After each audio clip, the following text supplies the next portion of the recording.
Hi Gemini, welcome to your February 2020 tarot reading and astro update. It's Harina here, and I'm just going to be shuffling the cards and telling you a few things that are going on, put out some cards and tell you some more stuff, astrological stuff. The sun is in Aquarius until the 18th, so that means that you're dealing with a trine to trine. I mean, a sun to sun trine. Unless you're watching this for your rising sign of Gemini, of course. But still, that's very good. And Aquarius is your ninth house. So there's that sense of expansion. And there may be something going on that connects with university. Perhaps some of you have enrolled in, you had a new moon in this sector at the end of January. So that might have been something that you're dealing with for the first time or going back to school. Who knows? Could be something along those lines, and just that's central to your life at the moment.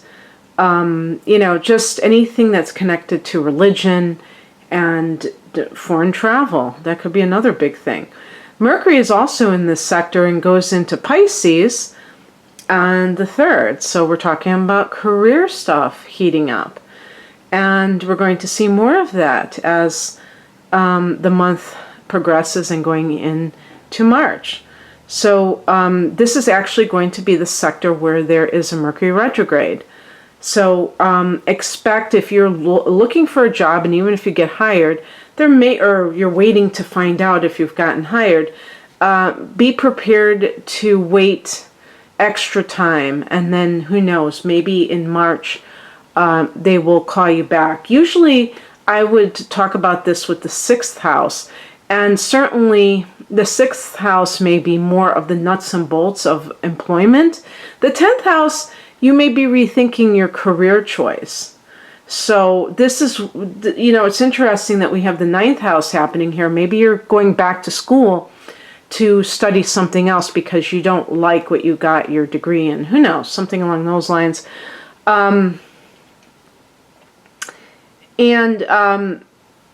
But whenever there's a Mercury retrograde in one of these employment or, career sectors, I do think of the 10th house can be your superiors, the people that are in charge, authority figures, if you will. And usually when you're an adult, your parents are not the ultimate authority figures anymore. It's your boss. So there could be some kind of a thing. Maybe there's a misunderstanding that creates a few problems and it has to be ironed out, but it just could be lost in communication, something.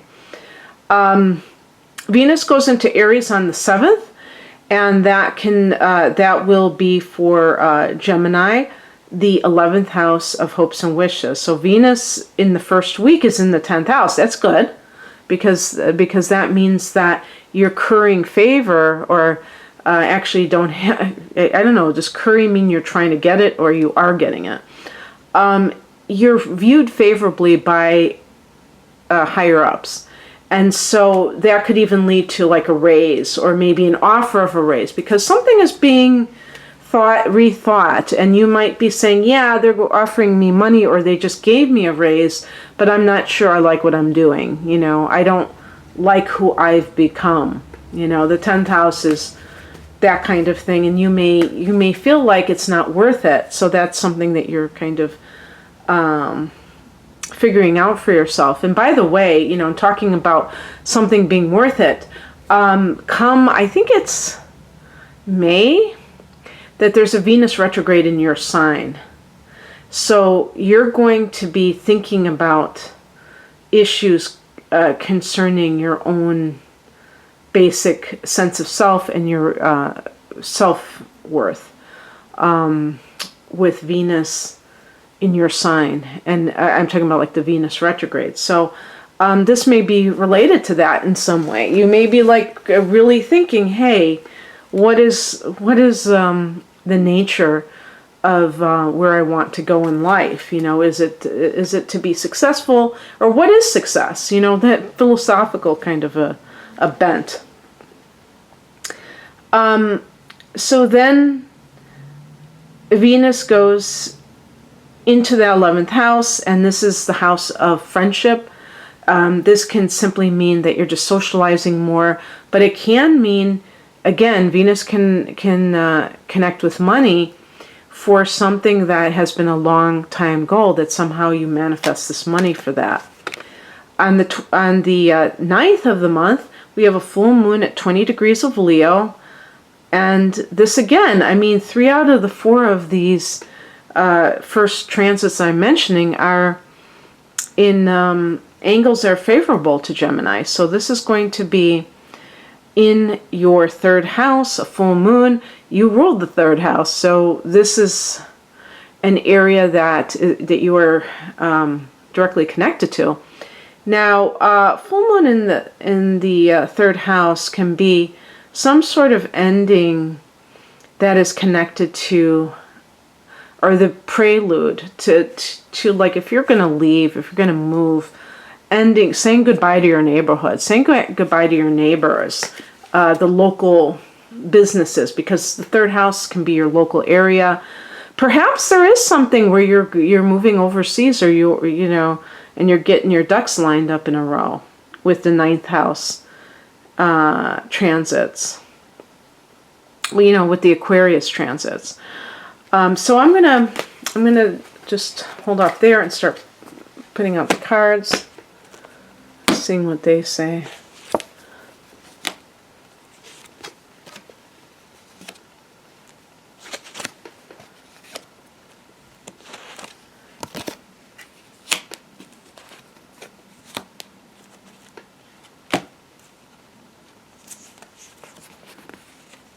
We'll pick an additional card just because of nature.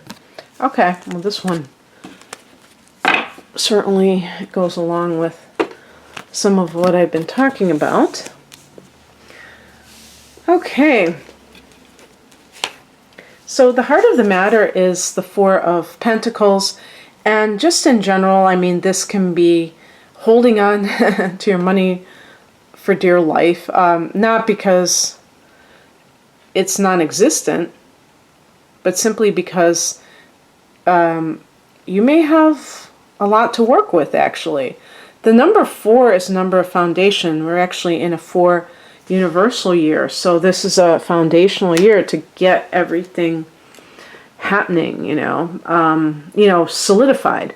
And 4 of Pentacles can be having sound money management, where you really are,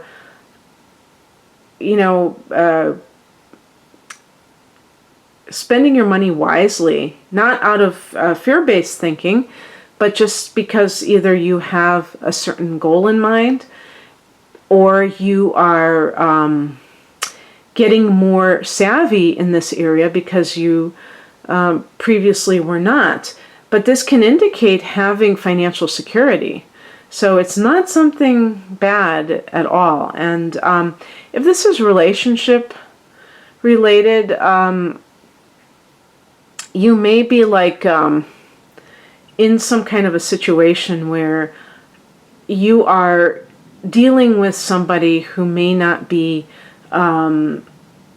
honest, because we have in the past position here the 7 of Swords, and this can actually be physical theft.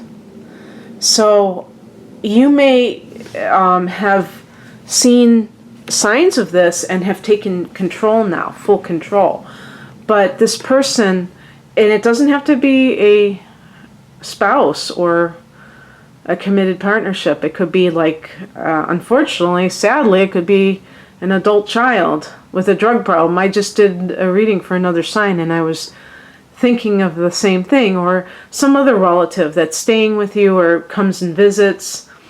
And, it's funny, when I was talking about that full moon in the 3rd house, could it be a sibling and you decide, okay, that's it, I'm done with this person. because the full moon can bring something to light, but it can also finish things off. So you may realize that sibling is the culprit, that's when everything goes missing, is when that person is around, after that person has been around.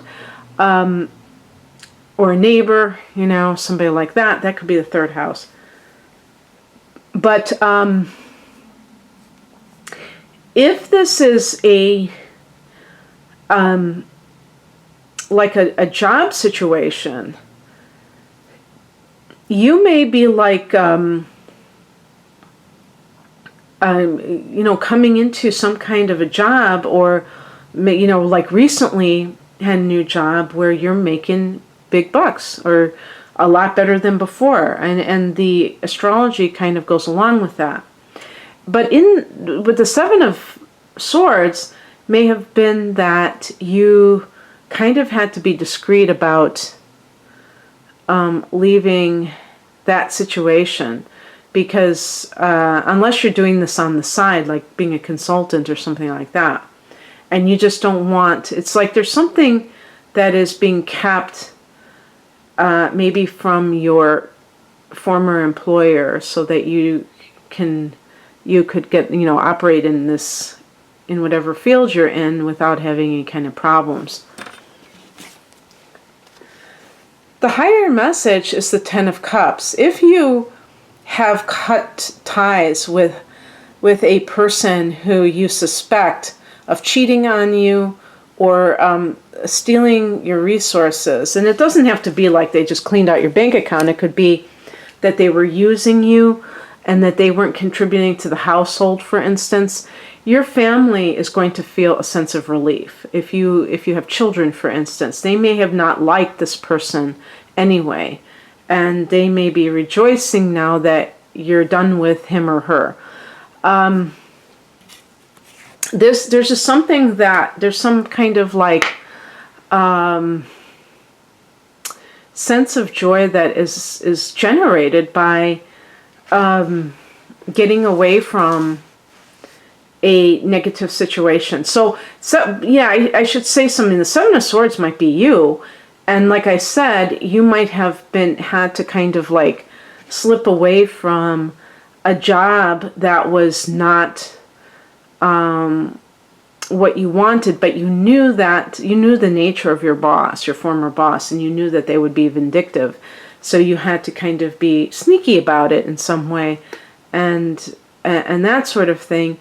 And it's like, by doing so, you created like the chain effect that has led to you feeling this sense of celebratory type of feelings. The Ten of Cups is the pot at the end of the rainbow. So it's number 10 is the end of a cycle, but it can be the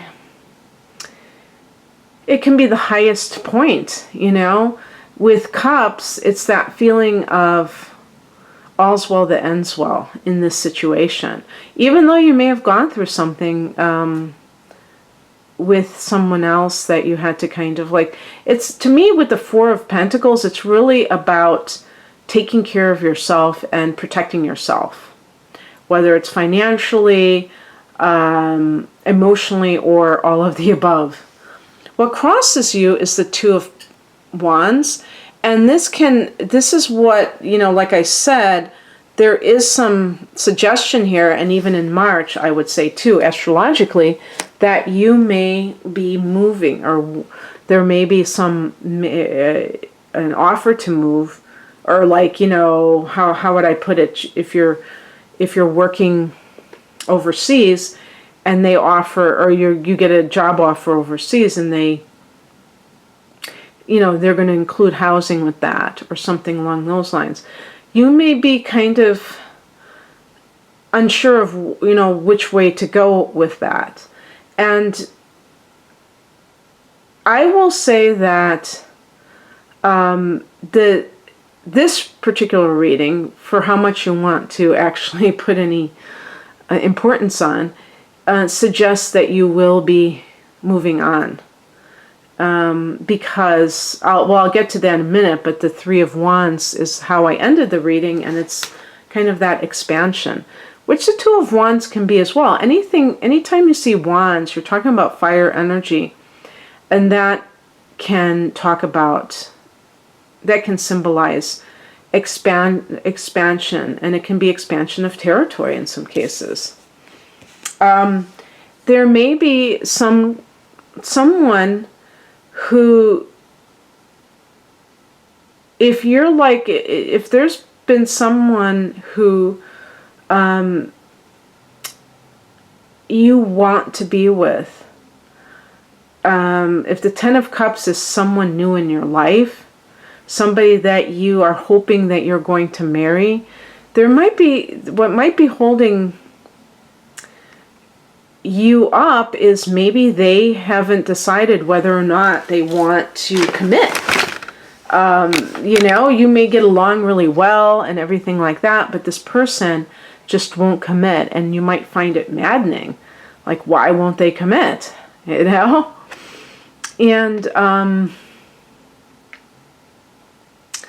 what else? So the other thing too is, if there's a three-party situation going on, and I do have the Three of Swords, so maybe for a certain portion of you, this is some like two people. I can't tell whether you're the one doing, cheating or not.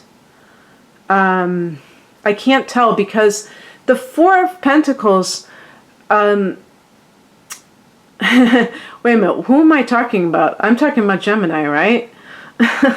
No offense, Gemini, but you do represent the swords. You do represent the swords.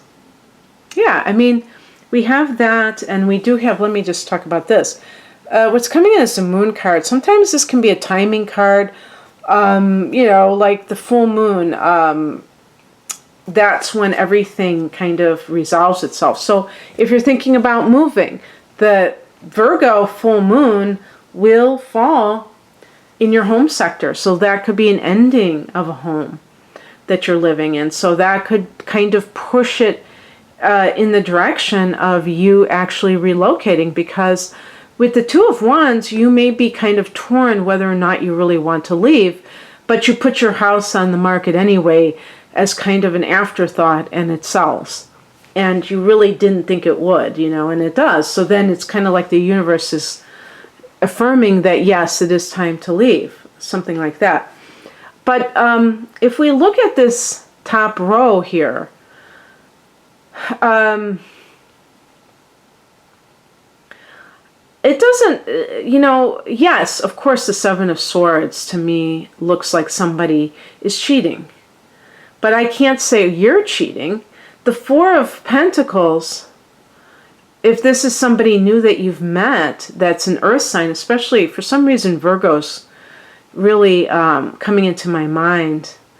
The other earth signs are Taurus and Capricorn. But if this is somebody new that you feel like this is the person who is really a stable influence in my life, and I think that we have a future together, the Ten of Cups may agree with you. Maybe your family loves this person. But there's something with that Seven of Swords. Who is that? What is the Moon card suggesting? That there's something that is not being revealed. That you're not getting the full story about something. You know what it almost reminds me of is when someone is involved in a clandestine relationship, like they get involved with somebody who's married, and then the other person promises that they're going to get divorced, and they tell them all these, oh, this person's terrible to me, blah, blah, blah. And it's not the full story. They're kind of distorting it, and you're making wedding plans. You're thinking that this is going to be,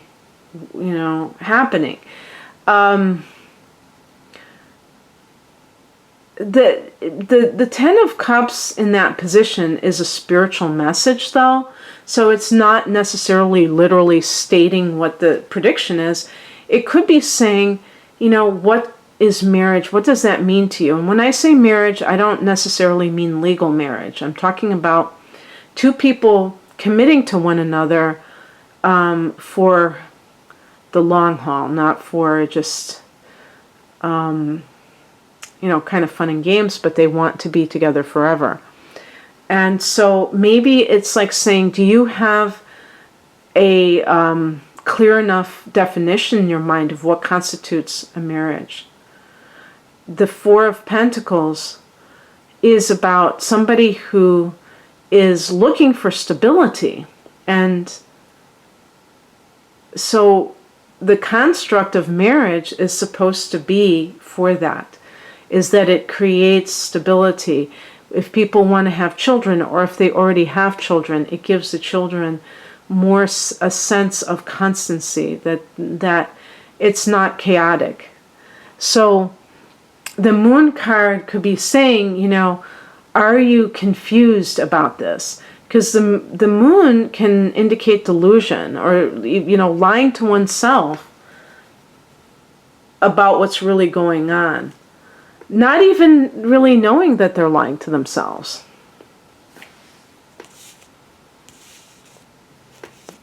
The outcome is the Three of Swords.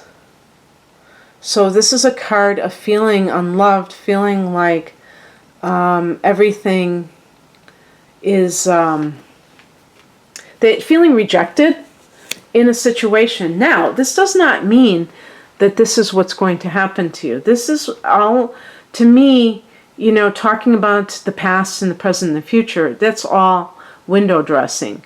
The truth is that we can look at these cards, and I would say, whether it's a job concern or a love life concern,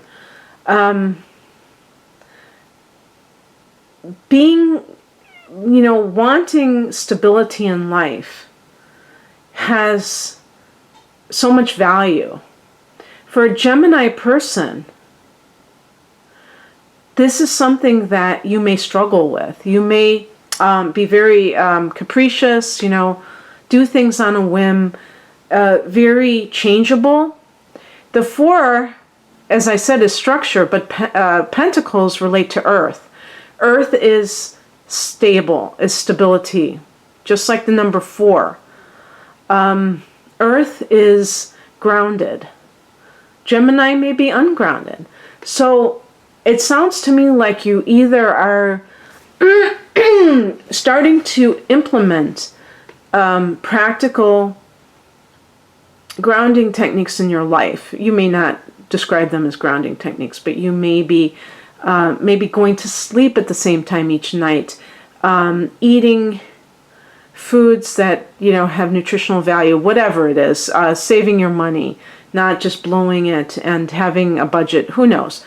The point is that either that is happening, or you are longing for it.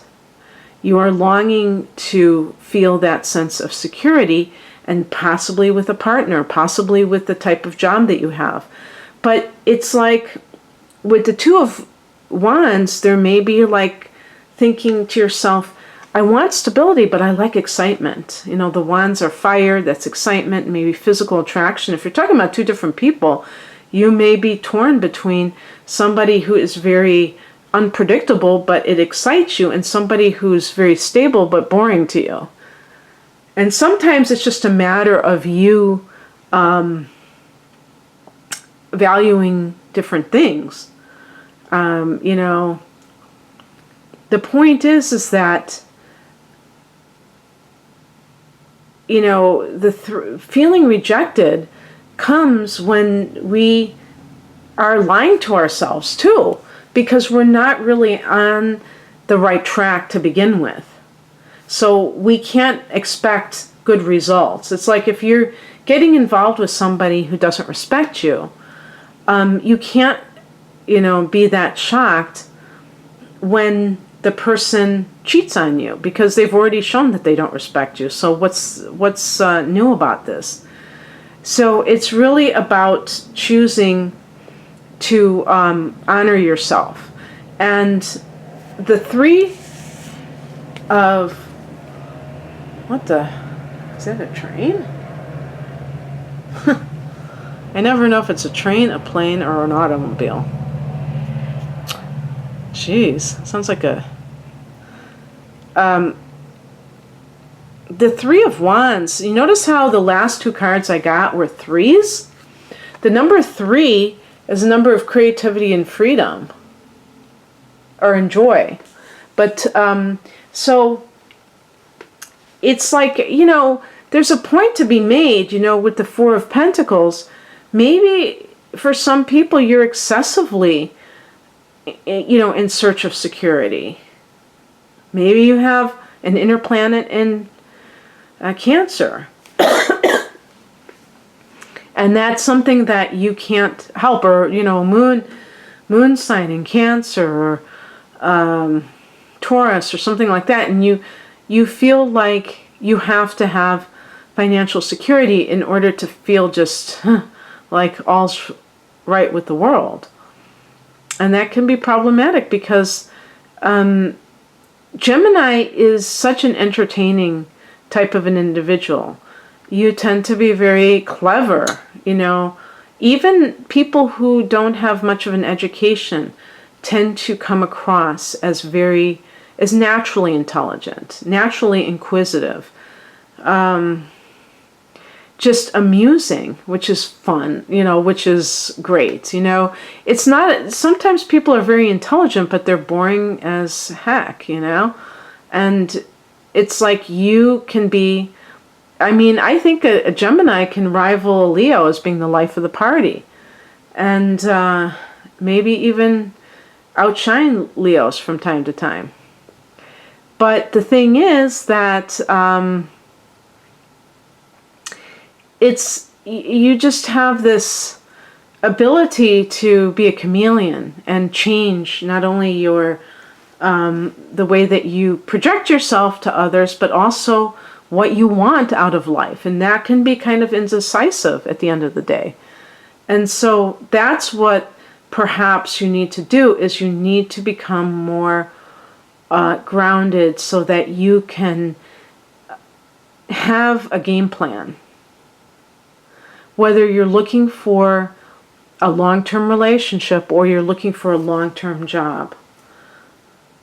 All right, I'm going to leave it there. Oh, well, you know what? I did want to say, though, with the Three of Wands is that it's about expansion. And this is about kind of pursuing new vistas, going to new places. So this does favor travel. And I did have a couple of more transits. I was talking about the 9th house for you, which would totally go along with that Three of Wands. And Mars is going into Capricorn on the 16th, which is the same day that your Mercury retrograde is occurring in the 10th house on February 16th. Now, Mars in Capricorn is the 8th house. So that could be something that is fighting over money that doesn't belong to you, but that you're connected to somehow. Okay? But that means that for half of the month, Mars is in the 7th house. Now that could be a court of law, and so there might be a fight there, but this could be with a spouse. So perhaps is that what's going on? Is this something to do with a divorce, where the other person perhaps tried to get away with taking it all and tried to blindside you? I think that you're going to emerge victorious, because the two cards that I picked that would suggest that are the Ten of Cups, that there's going to be something to celebrate in that sense that has to do with you and family, and the Three of Wands. There will be a new moon at 4 degrees of Pisces in that 10th house of career. So that, even though you may have some kind of you're rethinking something, I think that ultimately, you will figure it out, and then you'll be able to move on, proceed with your life. Okay, Gemini, that's what I have for you. I hope that you enjoyed this. If you'd like a private reading, the link is below. Take care. Bye.